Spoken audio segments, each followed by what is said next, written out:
अरे चेन की तो चेन क्यों नहीं बेटा? हाँ चेन होती है भाई चेन खींचियो, चेन होती है चेन खींचो, चेन खींचो है चेन खींचो चेन खींचो, चेन होती है साइड में चेन खींचियो भाई, चेन खींचो ट्रेन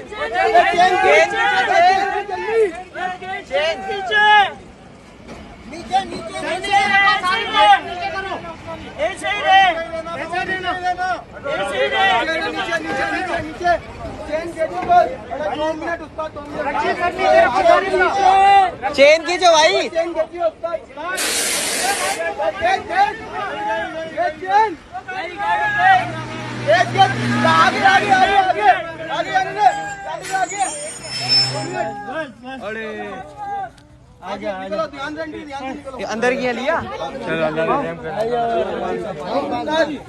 उस्ताद जाओ, आप अपनी बच्चा ले जाओ, ले जाओ, छोड़ो इसी में से चले जाओ आगे, आगे वाले डब्बे में से चले जाओ।